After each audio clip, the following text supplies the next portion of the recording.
dengan saya Mang Iko. Di kesempatan kali ini, saya akan melanjutkan cerita yang sebelumnya. Bagaimana dan seperti apa ceritanya? Tak usah berlama-lama, berikut ceritanya. Namun sekuat tenaga tak dihiraukan saat sinar senter itu sudah semakin dekat. Sebuah tangan menarik pundaknya. Metek kau jatahmu.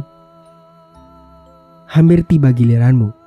Suara terakhir membuat Diana menepiskan tangan itu dari leganya. Setelahnya sekuat tenaga, ia lari sampai pada lampu senter dan terduduk lemas. Diana? Panggil Susan sembari mengguncang-guncangkan badan Diana. Diana mendengar panggilan Susan, namun semua badannya masih bergetar dan mulutnya terlalu keluh untuk sekedar menjawab. Biayaan, wis diomongnya coto-ato, malah turut jeluntingkan. Yang artinya, ceroboh, sudah dibilang jangan jauh-jauh, malah sampai ke prosok, kata Pak Usman dengan intonasi tinggi. Maaf Pak, tapi saya nggak paham Pak Usman bilang apa, kata Susan menunduk. Opo to Pak? Bocah kewetenok malah digetak. Apa sih Pak? Orang ketakutan kok malah dibentak, jawab Dimas sembari membantu Diana berdiri. Kita lanjutkan perjalanan. Jangan ada lagi yang mau pipis dan sebagainya. Kalau kalian bergegas sebelum tengah malam, kita sudah bisa sampai desa, kata Pak Usman enggan mengulang katanya. Bergegas mendahului Susan dan Dimas yang membopong Diana. Dan benar saja, sebelum tengah malam, walau berjalan pelan, Susan, Diana dan yang lain sudah sampai di gerbang desa dengan selamat. Desa Rawateluh tertulis di gapura bagian depan. Diana berjalan paling akhir saat memasuki desa tersebut, mengumpulkan hal-hal yang mengganjal sepanjang berjalannya ke sini. Semenjak Mang Yayan mengantar mereka ke desa ini, semua seakan menyudutkannya. Lasmini yang memperingatinya, Nina yang mengatakan hal aneh dan menatapnya tajam, orang-orang yang terus menganggapnya sebagai orang lain. Dan mendadak dingin setelah mengunjungi Pak Doho. Sum, siapa Sum? Tanya Diana dalam hati. Kenapa aku yang disuruh hati-hati oleh Pak Doho? Kenapa harus aku yang menunggu giliran? Semua pertanyaan itu bergumul tak kunjung menemukan jawaban. Mata Susan menyapu sepanjang jalan yang gelap, mencoba mengingat setiap jalan yang dilewati. Dibandingkan memikirkan kejadian-kejadian tadi, Susan lebih memilih mengamati keadaan. Sampai akhirnya mereka berhenti tepat di sebuah rumah kayu. Rumahnya sangat besar dan terkesan seperti aula desa, namun terkesan sangat kuno jika dibanding desa-desa yang Susan dan Diana pernah tinggali. Dulu ini rumah sesepuh desa. Setelah orangnya meninggal, ini dijadikan tempat tinggal untuk tamu, kata Usman singkat. Jadi sempat ada yang datang Pak? Tanya Susan. Kalian yang pertama, kata Dimas yang langsung mendapatkan tatapan tajam dari Usman. Tidak penting siapa yang pernah tinggal di sini atau tidak pernah ditinggali sekalipun. Selama ada tempat berteduh, saya rasa itu sudah cukup. Susan merasa Pak Usman sedang menyembunyikan sesuatu, namun Susan sendiri enggan menanyakan. Pesan saya, di sini orangnya sangat tertutup dan sangat sensitif. Mohon untuk menjaga tutur kata dan sopan santun. Dengan begitu, kalian datang dengan selamat, pulang pun utuh. Setelah mengatakan itu, Pak Usman merogoh sesuatu di bawah keset. Dan setelah mendapatkannya, Pak Usman bergerak ke arah pintu. Dan dipergunakannya barang itu tadi untuk membuka pintu. Emang gak bahaya pak kalau kuncinya ditaruh di bak keset? Rumah sebesar ini apa gak takut kemalingan? Tanya Susan penasaran. Hah, nyuri saja kalau mau. Tapi jangan berharap bisa pulang utuh. Kalau enggak bagian tubuh kalian yang jadi ganti. Ya, separuh waras kalian yang diambil. Kata Usman mencoba menahan tawanya, yang membuat Susan semakin yakin ini bukan saja tidak beres, namun juga membahayakan. Mbak Sus, kata Dimas di belakang Susan, membuat Susan menoleh ke arahnya. Apa? Tanya Susan dengan suara yang sangat kecil. Dimas tak menjawab, namun setelah menjajarkan langkah kaki, dia menyelipkan selembar kertas pada Susan, yang langsung digenggam dan dimasukkan di saku celana. Jadi di bawah ini adalah aula, dapur terpisah tepat di belakang, dekat dengan kamar mandi, sedang kamar kalian berada di lantai kedua. Kata Usman sembari menunjuk ke arah yang dimaksud. Jadi penjelasan proker besok di bawah ini pak? Tanya Susan. Betul, besok kalian bertemu dengan Pak Kades di desa ini. Beliau yang akan menjelaskan lebih banyak. Susan mengangguk paham. Dan setelah Pak Usman dan Dimas pamit pulang, Susan dan Diana pun naik ke lantai atas. Mengingat besok mereka akan menjelaskan proker keluarga desa pagi-pagi sekali. Lo ngerasa ada yang aneh gak sih? Tanya Diana sedari tadi diam. Udah, kita fokus aja untuk mengenalkan proker besok. Jawab Susan sembari menaiki tangga yang terbuat dari kayu. Sora itu merasa sangat nyaring saat Susan dan Diana menaiki tangga yang terbuat dari kayu. Suaranya terdengar sangat ngilu di telinga. Terlebih di rumah ini cuman ada mereka berdua. Sesampainya di atas, San, bukannya di rumah kita cuma berdua? Tanya Diana. Jangan noleh ke belakang, kata Susan dengan nada bergetar. Diana mengangguk paham, mengamati setiap kamar. Mata Susan tertuju pada kamar yang pintunya terbuka. Sekuat tenaga ia berlari sembari menggandeng tangan Diana, memasuki kamar itu dan menutupnya rapat-rapat. Nafas Diana memburu saat dirinya berhasil masuk ke kamar. Gila, kata Susan mengelap keringatnya. Seisi rumah terang, namun suasananya sangat mencekam. Malam berganti pagi, diawali dengan ketukan pintu di lantai bawah, membuat Susan mengenyarikan dahinya, menahan ngilu di sekujur badan akibat tidur dengan posisi duduk menahan pintu. Duh, tulang rasanya mau keluar dari tempatnya nih, kata Diana memegangi punggung. Belum saja hendak mengeluhkan hal yang sama, Susan lebih dulu meraup sadar. Turun, hari ini pengenalan proker, kata Susan kalap. Mereka bergegas turun dengan keadaan berantakan. Baju yang sedari malam melekat saja belum lepas dari badan akibat kejadian semalam. Selamat pagi, kata seorang bapak dari ambang pintu.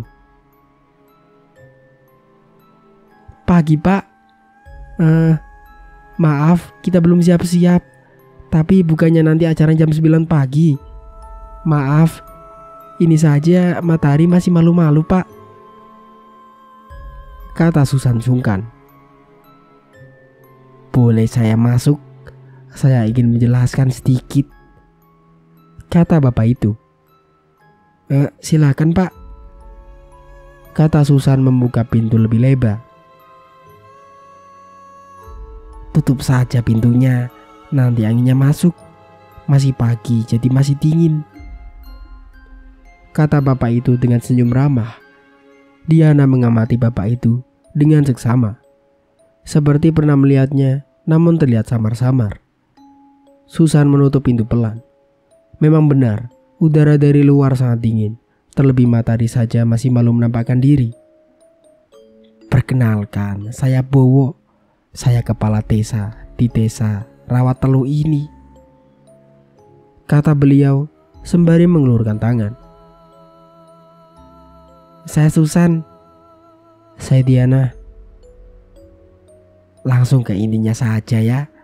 Saya mau menyampaikan larangan-larangan di desa ini. Jadi tolong disimak. 1. Semua aktivitas harus selesai sebelum tengah malam. 2. Kalau ada yang manggil dari belakang, jangan pernah dijawab atau menoleh ke belakang. 3. Jangan mindahin atau nginjek sajen, pamali. Dan yang paling penting, jangan ikut campur urusan warga desa. Itu saja yang saya sampaikan. Saya mau pamit. Kalian segeralah bersiap-siap. Nanti saya akan datang membawakan makanan, kata Pak Bowo bangkit dari tempat duduk. Belum sempat Susan menimpali, Pak Bowo mengisyaratkan untuk diam. Bingung juga sebenarnya dengan pembawaan beliau yang terburu-buru. Senyum ramah di awal kedatangannya pun menjadi pandangan seperti orang yang tidak nyaman. Lo ngerasa gak sih San? Ini tuh gak wajar, kata Diana frustasi. Terus lo mau pulang nembus hutan terus dimakan macan? Atau pulang selamat, utuh, tapi hilang separuh warasmu? Ingat, kita udah terlanjur masuk, kata Susan tak kalah frustasi. Diana duduk sembari menutup mukanya. Kata-kata Susan memang ada benarnya. Nggak bisa sembarangan keluar dari sini, mengingat jalan yang dilewatinya semalam terlalu susah untuk diingat. Apalagi hal yang ada di dalam hutan itu sendiri. Membayangkannya saja membuatnya merinding. Mandi, kata Susan. Hah? Tanya Diana tak mengerti. Kamu mau ketemu sama warga desa dengan keadaan kucel. Bangun dan mandi. Habis itu baru kita pikiran lagi apa yang harus kita lakukan, kata Susan tegas. Diana memandang Susan dan mengangguk. Mau bagaimanapun juga, mereka adalah pelayan masyarakat. Dalam keadaan apapun, tugas selalu harus diutamakan. Sepertinya itu juga menjadi pengalih fokus sesaat agar tak terus-menerus diliputi rasa takut. Ada sinyal gak? Tanya Susan sembari mengeringkan rambut. Kamu masih mikir di desa ini ada sinyal? Tanya Diana jengkel. Ya udah, cek data-datanya. Mana lagi anak Pak Kades yang mau bawain makanan, kata Susan sembari memegang perutnya. Susan bergerak cepat ke arah pintu, lalu membukanya. Dari ambang pintu terlihat anak perempuan dengan rambut yang dikepang dua, dengan baju terusan berwarna biru muda. Di tangannya terdapat rantang 4 susun. Mbak, diutus bapak. Kak, disuruh bapak, katanya. Diutus apa, Dek? Tanya Susan bingung. Diutus ke Ternotaharan, Mbak. Disuruh ngantar makanan, kata anak itu sembari menunjuk rantang. Ini anak, kutanya apa jawabnya apa, rutuk Susan dalam hati.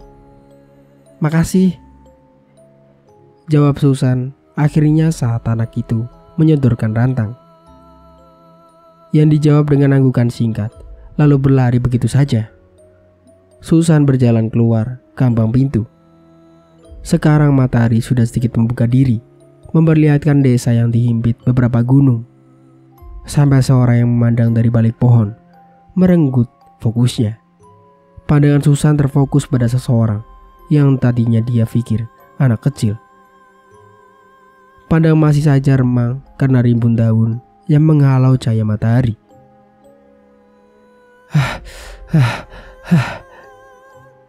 Nafas Susan memburu mengingat kejadian semalam. Kejadian saat dirinya pipis, dan sesuatu membawa Diana masuk jauh ke rimbunnya rumput, lalu kembali dengan banyak mata yang bercahaya membuntutinya. "Gak mungkin sampai ke sini," kata Susan tak percaya. "Kenapa?" tanya Diana, membuat Susan terkaget dan hampir saja menjatuhkan rantang yang sedari tadi dia bawa. Hati-hati dong, katanya lapar, malah mau ditumpahin," umpat Diana. "Enggak, ayo masuk," kata Susan dengan raut wajah ketakutan. Cukup dirinya saja yang tahu. Memberitahu Diana hanya akan membawa perdebatan yang sudah mendingin. Diana membuka rantang makanan tersebut. Terdapat nasi, telur goreng, daging ayam, dan pisang. Bukannya Diana tidak tahu kalau Susan tengah menyembunyikan sesuatu. Toh, ekspresi Danal semalam sudah cukup untuk mengetahui apa yang terjadi. "Apa yang kamu lihat jangan pernah diceritakan ke aku. Toh yang diincar aku bukan kamu," kata Diana sembari menyodorkan nasi dan lauk untuk Susan. Kata Susan ingin menyanggah. "Jangan disanggah atau menghiburku. Aku sudah cukup lama mengabdi ke rumah sakit sialan itu. Aku dan kamu pun sering datang ke desa. Tapi yang seperti ini bukannya hanya di desa ini," kata Diana dengan emosi yang ditahan. "Sebelum datang ke sini aku dikasih jimat. Kamu, Nina, enggak kan? Cuman aku. Sudah jelas Suster Mary tahu tempat ini membahayakan, tapi dia tetap ngirim aku ke sini. Untuk apa? Jelas untuk uang dari pemerintah. Kalau proker jalan, nama rumah sakit dan uang masuk kita. Hah? Tinggal nyari gantinya kalau kita sampai kenapa-napa." Diana merasakan bukan hanya ketakutan, namun amarah dan jengkel menjadi satu. Menyeruak di dada hingga menimbulkan sesak. Susan menunduk. Sebenarnya sedikit terperangah mendengar Suster Mary memberikan jimat. Seakan kejadian ini sudah diperkirakan. "Makan," kata Diana dingin. "Makan selagi sempat. Orang sakit gak akan berguna di pelayanan hari ini," kata Diana memasuki suapan nasi tanpa merasakan rasa dari makanan itu sendiri. Diikuti Susan yang memasukkan suapan nasi dengan pandangan kosong. Jam sudah menunjukkan 10 pagi, namun yang datang tak lebih dari 8 orang. Padahal jika ditotal ada sekitar 50 kepala keluarga. "Maaf Bu, Bapak, ini yang lain pada kemana ya?" tanya Susan mencoba ramah. "Di sawah, di kebun, di rumah. Di sini yang percaya dokter cuma sedikit. Yang lain kalau sakit ya ke Eyang Kakung," kata seorang ibu yang tengah ambil besar. "Hush, jaga mulutmu itu," kata lelaki di sebelahnya. Susan mengamati. Sepertinya Eyang Kakung yang dimaksud itu seperti Mbak Doho. "Eyang Kakung itu siapa ya?" tanya Susan mencoba mengulik. "Sesepuh desa ini," kata bapak itu menepuk paha istrinya saat hendak menjawab.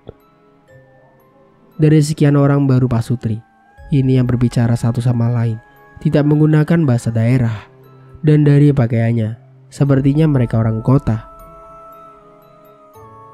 "Baik, langsung kita mulai saja ya Pak, Bu. Nanti bisa minta tolong untuk disebarkan ke yang lain aja," kata Diana mendahului. "Perkenalkan, saya Diana, saya bidan.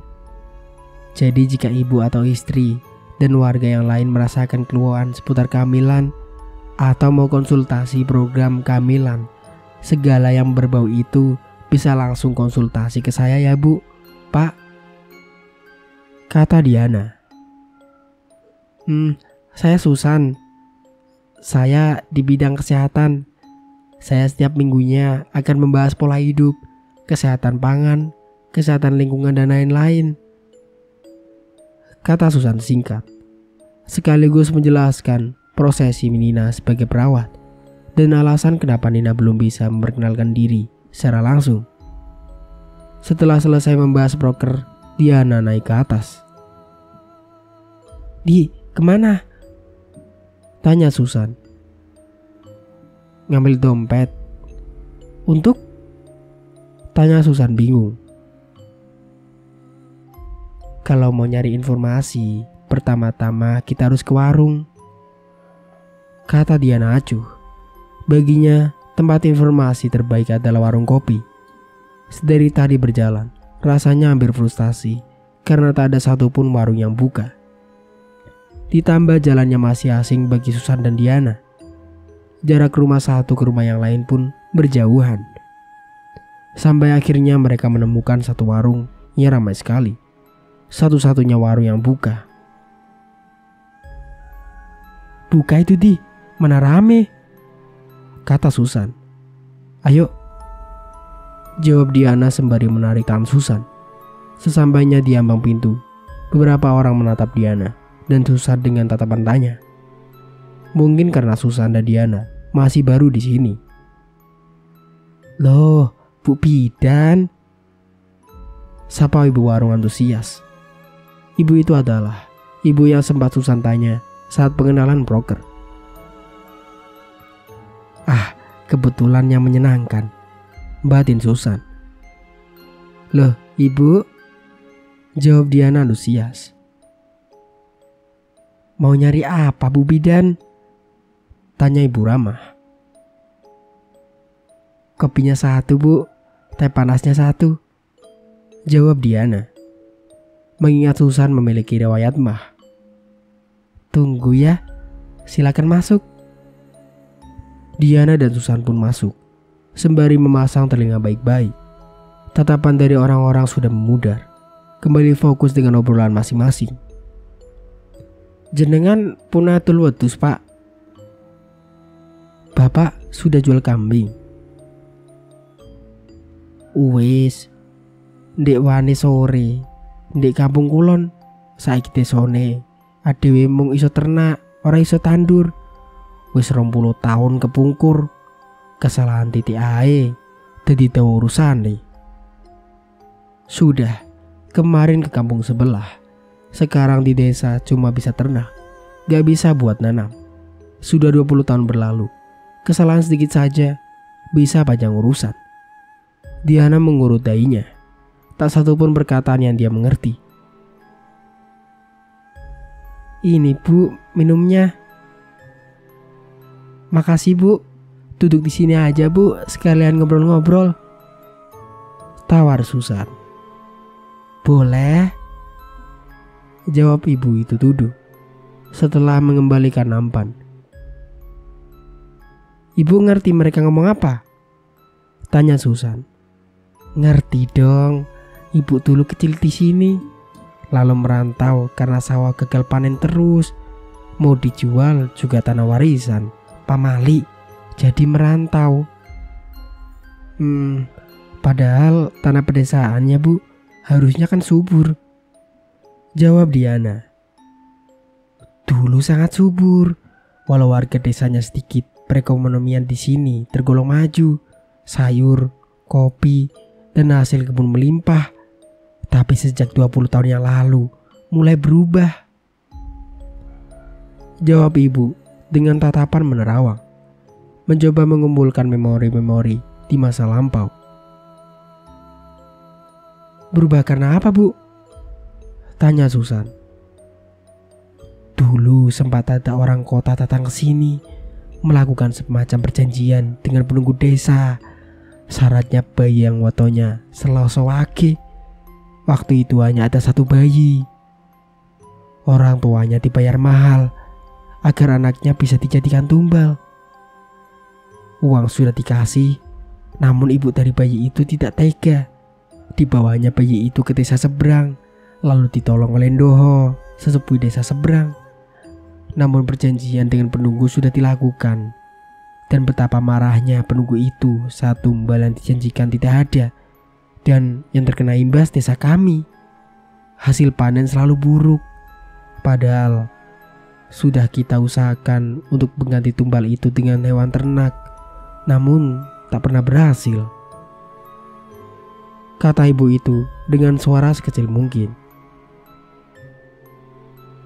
Jadi hal itu bu yang membuat tak ada akses jalan ke desa seberang, tanya Susan. Benar, saat itu semuanya marah. Walau sebenarnya bukan salah desa seberang, melainkan salah orang kota yang sesepuh desa kami. Namun orang kampung dihasut. Kalau bayi itu jadi ditumbalkan dan tidak dibawa kabur, sudah pasti panen desa kita semakin besar. Toh penunggu desa yang menjaga desa kita dari dulu. Begitu kata sesepuh desa kami. Lalu kabar ibu bayi tersebut bagaimana bu? Tanya Diana. Dipasung warga hingga tewas, sedangkan suaminya dijadikan ganti tumbal. Namun bukannya senang, penunggu desa bahkan semakin marah. Anak itu sudah ditandai. Nasib baik jika anak itu jauh dari desa, tapi kalau sampai kembali, sudah dipastikan dia tak akan selamat. Kalimat terakhir seperti menusuk jantung Diana. Jika memang benar yang ada di kepalanya, nasib buruk sudah ada di padanya. Ojo kok terus nih cerita iku Sri, bocah iku nggak perlu ngerti. Jangan kamu teruskan cerita itu Sri, anak itu tidak perlu tahu, kata laki-laki tua dengan tatapan tajam. Ibu itu kaget, lalu menunduk ke lelaki tua itu. Sepurane mbah. Eyang Kakung, kata lelaki tua itu. Sepurane Eyang Kakung, jawab ibu itu gemetaran sebelum akhirnya pergi. Kamu sudah tahu kan, kamu sudah ditandai, jadi lebih baik diam dan jangan sampai warga desa tahu. Karena kalau mereka tahu, habis kamu Sum. Biadab, kata Diana dingin, matanya memanas, mengetahui bahwa dia sudah disambut oleh penunggu di desa ini. Hal yang dianggap tabu bukan semacam kebetulan karena desa ini angker, tapi karena memang dia sudah ditandai. Lasmini itu bodoh. Kalau saja dia membiarkanmu jadi tumbal, dia tidak akan dipasung sampai mati pelan-pelan. Cukup mbah, Anda kelewatan, kata Susan tajam. Lasmini, tanya Diana lebih ke dirinya sendiri. Susan menarik tangan Diana dengan paksa setelah menyelipkan selembar 50-an di bawah gelas, membawa Diana kembali ke rumah. Langit hampir gelap saat Susan sampai ke rumah. Waktu masuk, Susan mendapati rantang makanan. Berarti tadi anak Pak Kades sudah sempat kesini. Diana duduk dengan tatapan kosong. San, kalau bayi tumbal itu aku, yang kita lihat di rumah itu ibuku. Brak, pintu terbanting. Kamu jangan ngomong sembarangan. Semakin kamu tahu, mungkin saja semakin cepat penunggu itu datang, jawab Susan dengan suara gemetar. Sebentar lagi gelap, apalagi yang akan terjadi? Tanya Diana pucat. Diana berlari menaiki tangga, meninggalkan Susan yang masih terpaku karena bantingan pintu tadi. Dibongkarnya seisi tas dengan kasar. Ketemu, kata Diana mengalungkan kalung yang sempat diberikan Suster Mary. Teriak Susan dari lantai bawah, membuat Diana buru-buru menuruni anak tangga. Namun betapa terkejutnya Diana saat separuh anak tangga itu dia turuni. Terlihat sosok besar tinggi dengan rambut menjuntai sampai ke tanah. Tangannya mengulur kepala Susan, menjambak sebagian rambutnya, lalu mengangkut rambut sampai kaki. Susan tak menapak ke tanah. Sosok itu menatap Diana dengan matanya yang marah menyala. sedangkan taringnya keluar dari bibirnya yang berwarna merah darah. Wis tak enteni tekomu 20 tahun suwene. Bareng awakmu teko, awakmu arep dolanan karo aku Sum. Sudah aku tunggu 20 tahun lamanya. Setelah kamu datang, kamu mau main. Diana membeku, nafasnya kian memburu. Melihat sosok itu mulai menjulurkan lidahnya, menjilat seluruh muka Susan, dan setelahnya tertawa menyaring. Wis akeh nyawa ilang mergo lagumu.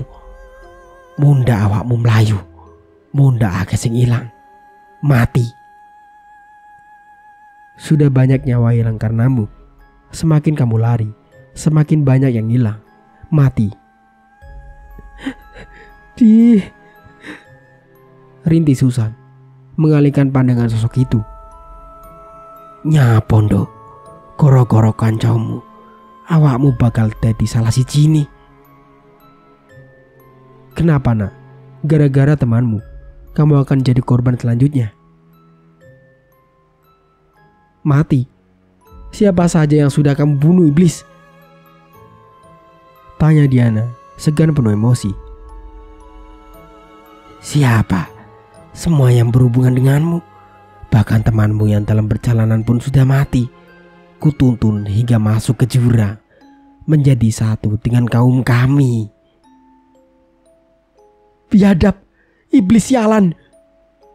Teriak Susan membuat sosok itu semakin melototkan matanya. Kalung itu, kau berpikir itu jimat? Itu adalah pengikat. Sekali kau pakai, tak akan bisa lepas. Sejatinya kamu ditumbalkan untuk menjadi baturku. Salahkan wetonmu. Betapa kamu sangat digandrungi bangsaku karena wetonmu Selasa Wage. Sialan, iblis kalian semua! Teriak Diana frustasi. Rintih Susan ikut frustasi. Lepaskan dia. Kalau yang kamu mau aku, cukup bawa aku aja. Jawab Diana pasrah. Manusia, kata makhluk itu sembari melepaskan rambut Susan.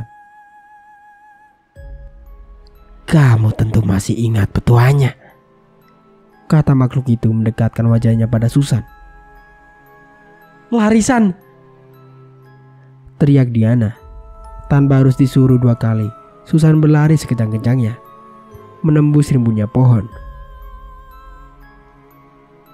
Tak ada yang gratis kalau bukan bagian tubuhmu. Untuk membayar, sudah bisa dipastikan separuh warasmu akan melemah. Petua itu terus terngiang-ngiang langkah kaki yang melemah. Susan terjatuh, badannya sudah tak kuat berjalan. Dirasakannya tanah basah itu. Dia hanya seorang diri, tanpa tahu di mana jalan yang akan membawanya pulang. San, tolong aku, San. Suara itu begitu familiar. Astaga, rasanya memang separuh warasku akan hilang. Bahkan aku bisa mendengar suaramu, nak. Jika memang kamu menjadi kaumnya, seenggaknya biarkan aku hidup. Gak akan gue biarkan kamu hidup sendirian. Teriak suara tepat di telinga Susan. Kamu mati. Kamu harus mati. Batur. Batur. Susan memegang kepalanya. Suara itu seperti berasal dari segala arah. Semuanya seperti sedang menertawainya. Walau hanya suara, semua seakan lebih dekat dari angin.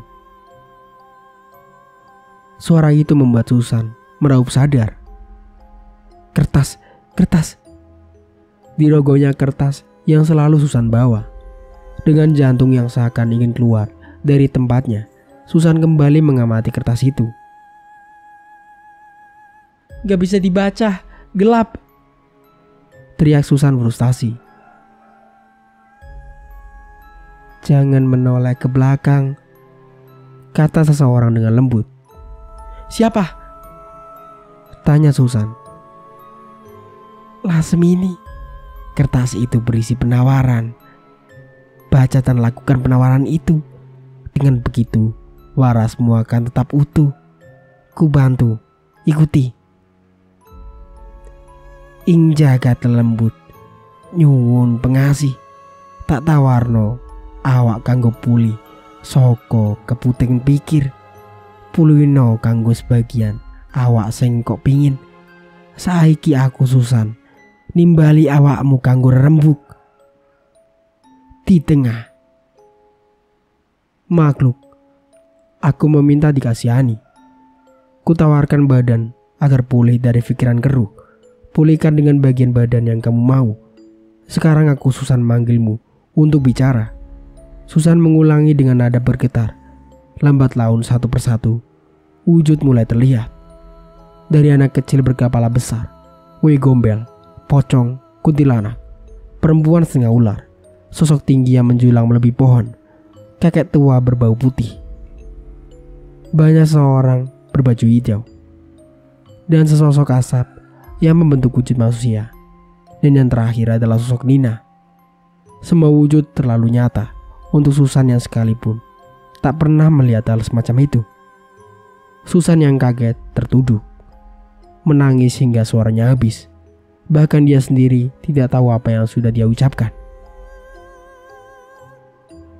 Omong ngono bocah iku, aku njaluk suarane. Bilang anak itu, aku minta suaranya. Dia minta suaramu, kata sosok Lasmini. Susan tak mampu berbicara, yang bisa dia lakukan hanyalah mengangguk. Lambat laun satu persatu, hilang hingga akhirnya gelap. Susan terbangun di pinggir jalan setapak. Ditemukan oleh Dimas yang hendak mencari makanan kambing.